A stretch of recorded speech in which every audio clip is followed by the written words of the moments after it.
निनांग आफादगिरि मानगोनां हाउस, मैं आज आपकी अपनी पार्टी की ओर से जल शक्ति मंत्रालय की अनुदान मांगों के समर्थन में अपनी बात रखने के लिए खड़ा हुआ हूं।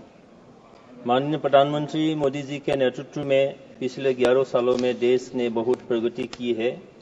हर विभाग में उल्लेखनीय काम हुआ है। जल शक्ति मंत्रालय भी उनमें से एक है।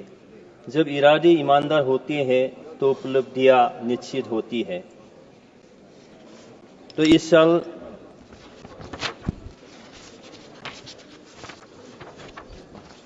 जल शक्ति मंत्रालय को 99,503 करोड़ कुल राशि आवंटित की गई है, जो कि पिछले यूपीए सरकार 2013-14 में 17,342 करोड़ रुपए दिए थे। आप मोदी जी की सरकार ने 99,503 करोड़ रुपए कुल राशि आवंटित किए हैं, जो पिछले 13-14 से 6 गुना ज़्यादा धनराशि दिया गया है। मैं आशा करता हूं कि इन धनराशि से हमारे देश की जितनी भी जल संसाधन के ऊपर काम होना है, ये निश्चित तौर पे होंगे। इसमें से जल जीवन मिशन प्रधानमंत्री नरेंद्र मोदी के नेतृत्व में बीते 5 साल एक ऐसी स्कीम चलाई गई है जिससे आम लोगों की जिंदगी को काफी प्रभावित किया। खासकर महिलाओं के जीवन में खुशहाली और होठों पर मुस्कान ला दी। लॉन्च होने के बाद इस योजना के खासकर ग्रामीण भारत की तस्वीर बदल कर रख दी है। करोड़ों लोगों के घरों में सीधे नल का पानी पहुंच रहा है। पीने के पानी के लिए संघर्ष करने वाली महिलाओं की रोज की जिंदगी में बदलाव आई है। उत्तर पूर्व में भी राज्यों में भी इस योजना का बहुत लाभ हुआ है। पहले स्कूल में आंगनबाड़ियों में पीने का पानी इतना अच्छा इंतजाम नहीं था, जिससे बच्चों का स्वास्थ्य बहुत अच्छा नहीं था।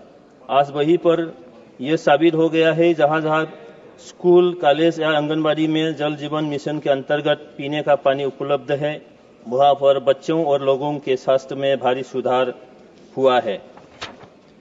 स्वच्छ भारत मिशन स्वच्छता कवरेज प्राप्त करने और स्वच्छता पर ध्यान केंद्रित करने के लिए इस मिशन से देश में साफ सफाई और बीमारियों से मुक्ति में बहुत सहायता मिली है। सार्वभौमिक स्वच्छता कवरेज प्राप्त करने और स्वच्छता पर ध्यान केंद्रित करने के प्रयासों में तेजी लाने के लिए भारत के प्रधानमंत्री ने 2 अक्टूबर 2014 को स्वच्छ भारत मिशन की शुरुआत की थी। इस मिशन को राष्ट्रव्यापी अभियान यानी कि जन आंदोलन के रूप में लागू किया गया था, जिसका उद्देश्य खुले में शौच का खत्म करना था।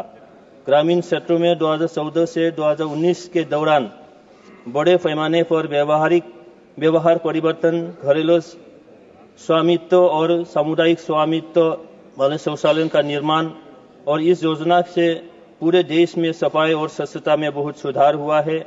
आज कहीं भी खुले में नहीं करने का चलन नहीं रहा है और लोगों की मानसिकता में भी बहुत सुधार हुआ है। मैं आपके द्वारा हमारे मंत्री और प्रधानमंत्री से मैं आह्वान करना चाहता हूं कि बाढ़ और भूमि कटाव 2 बहुत ही बड़ी समस्या है, जो पूर्वोत्तर के सभी राज्य, खासकर असम और मेरे संसदीय क्षेत्र कोकराझार में तो भूमि कटाव से आधे से ज्यादा खेती जगह जमीन बेच चुकी है और किसानों को हर साल भारी नुकसान होता है। बोरोलैंड में भूटान से आए हुए पानी के साथ साथ बड़े बड़े पत्थर और सिल्ट आती है, जिससे खेती जगह जमीन भी खत्म हो रही है और किसान को बहुत नुकसान हो रहा है।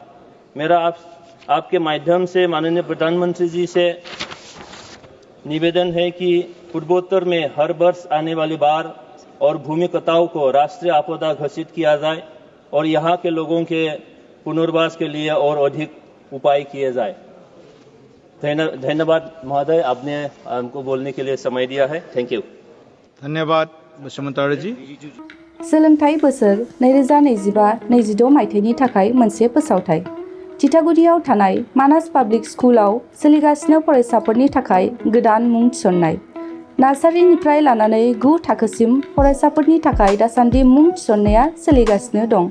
मानास पाब्लिक स्कुला गुन गोनां सोलोंथाइ होनायजों लोगोसे बेयाव फरायसाफोरनि माखासे खाबुफोरबो दं। Basic computer education, English speaking environment, highly skill and qualified teacher, गासिबो रोखोमनि गेलेमु गेलेनाय आरो योगा क्लासखौ मोनफागोन। लोगोसेनो फरायसुला फरायसुलिफोरनि थाखाय आलादा आलादा हस्टेलनि खाबुबो दं। गोसो गोनां फरायसाफोरा मानास पाब्लिक स्कुलाव नार्सारिनिफ्राय 9 थाखोसिम मुंखौ थिसननो हागोन। मुं थिसननायनि बागै आबुं बाथ्राखौ मिथिनोब्ला नोंथांमोनहा मानास पाब्लिक स्कुलनि जानबुं नाम्बार 6000489621 नङाब्ला 9706475349 आव थोंजोङै सुलाद लानो हागोन।